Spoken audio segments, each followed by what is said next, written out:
मित्रों, क्या आपको मालूम है कि लक्ष्मी रूप भूमि पुत्री माता सीता ने भी अपने जीवन काल में एक ऐसा घोर पाप किया था जिसकी सजा उन्हें उनके उसी जीवन में मिली, ये जानने के बाद भी कि वो जो कर रही हैं वो सही नहीं है। फिर भी सीता माता ने एक ऐसा कदम उठाया जिसने उनको उनके पति से ही अलग कर दिया। क्या था वो पाप और किस श्राप के कारण सीता माता को पति वियोग से गुजरना पड़ा? तो मित्रों, आज के वीडियो में अंत तक अवश्य बने रहिए। आप देख रहे हैं यू कैन स्टडी। मित्रों, एक कथा के अनुसार एक रोज जब माता सीता अपने बगीचे में घूम रही थी तो उनकी नजर तोते के एक जोड़े पर पड़ी। ये जोड़ा आपस में कुछ बातें कर रहे थे। तोते के जोड़े को आपस में बातें करते देख माता सीता के अंदर जिज्ञासा उत्पन्न हुई कि ये दोनों क्या बातें कर रहे होंगे।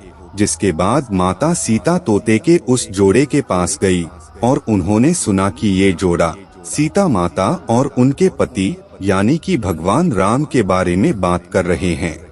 जब माता सीता ने तोतों के मुख से अपने भविष्य के बारे में इतनी सारी बातें सुनी तो उन्होंने पूछा कि तुम्हें मेरे भविष्य के बारे में इतना सब कुछ कैसे ज्ञात है? तो इसके जवाब में उन्होंने बताया वो वाल्मीकि आश्रम के एक पेड़ में रहते थे जहां हर वक्त माता सीता और भगवान राम के बारे में ही बातें होती रहती थी।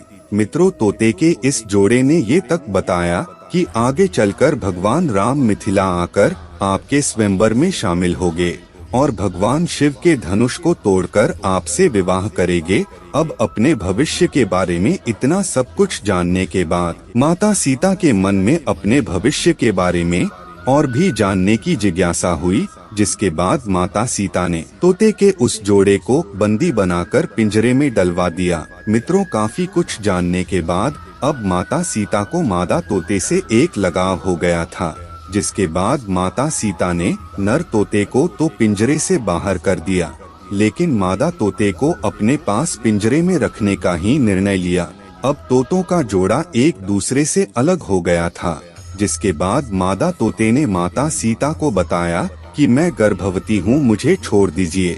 मित्रों, लेकिन आप सभी को ये सुनकर हैरानी होगी कि माता सीता ने उसे छोड़ने से इनकार कर दिया। नर तोते ने भी माता सीता से अपनी बीवी को छोड़ने का काफी निवेदन किया, मगर माता सीता ने कहा कि उन्हें मादा तोते से लगाव हो गया है।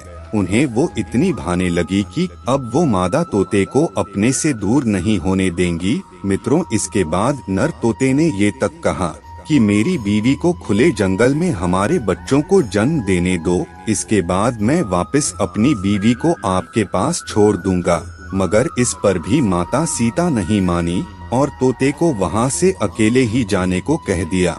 3-4 दिन गुजरने के बाद मादा तोते ने पिंजरे में पति वियोग के कारण दम तोड़ दिया। मित्रों, अब जब नर तोता अपनी पत्नी से मिलने महल पहुंचा तो उसने वहां देखा कि उसकी गर्भवती पत्नी प्राण त्याग चुकी है। जिसके बाद दुखी नर तोता सीता माता से कहता है, हे सीता, तुमने मेरी गर्भवती पत्नी को मुझसे दूर कर उसके प्राण हरे हैं। मैं तुम्हें भी ये श्राप देता हूँ कि तुम भी अपनी गर्भावस्था में ही अपने पति से अलग हो जाओगी और तुम्हारे अलग होने का कारण मैं ही बनूंगा। ये कहकर नर तोता वहाँ से उड़ जाता है।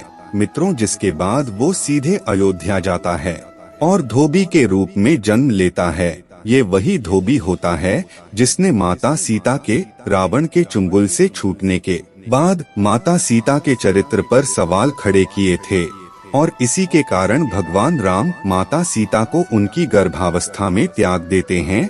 तो माता सीता को उनके इसी जन्म में उनके द्वारा किए गए इस महापाप का दंड इस तरह मिलता है। तो मित्रों, आज का वीडियो यहीं पे समाप्त करते हैं। मिलते हैं अगले एक नए रहस्यमयी कहानी के साथ। वीडियो को अंत तक देखने के लिए धन्यवाद।